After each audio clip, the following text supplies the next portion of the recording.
Ugh.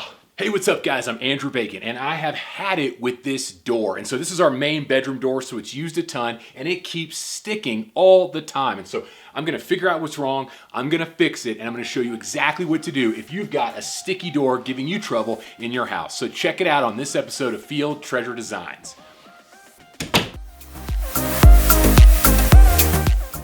First, I check the edge of the door to see if any part of the wood is rubbing against the outer casing. And you can see a gap there, so that is not the problem. Next, I check the connection of the faceplate on the door with the strike plate on the outer casing. And it looks like the faceplate is just pushed out a little too far. There's even some metal kind of scoring there right past the latch bolt from it rubbing. So I need to take off the faceplate in order to move it back into the door a little bit there. So I take off the two screws that are securing it to the outer edge of the door there.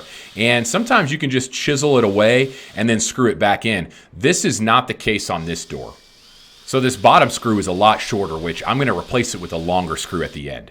After removing the faceplate, I discovered there's an extra piece of metal there that sometimes is included with door hardware, and I don't think it's necessary. So we're gonna take the handles off in order to slide that piece of metal off of the latch assembly. So I use a hex key to undo the latch there, and then I pull it off. Now I need to remove the rose. Yes, that's what it's called. It's a rose that goes around connecting to the door, and then we can get access to the inside there. I jump to the other side real quick, take off the handle and the rose over there as well. And now you can see there's screws that we can get to from this side. After taking out the screws, I'm able to remove both face plates, which allows me to free up that latch assembly. Then I'm able to slide that latch assembly right out, and then I can drag that metal plate backwards and get rid of that thing. It's as easy as that. Then I slide the latch assembly right back in. When I mount the screws to the faceplate there, it's gonna hold that latch bolt in place, no problem. So then I just retrace my steps and tighten everything up.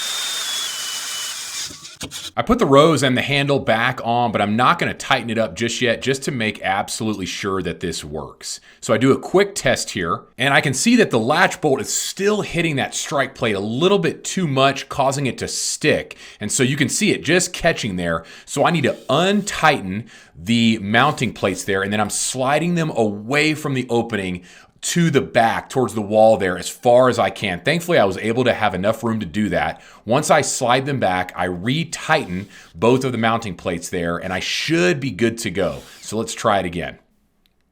And awesome. Yes, so much different.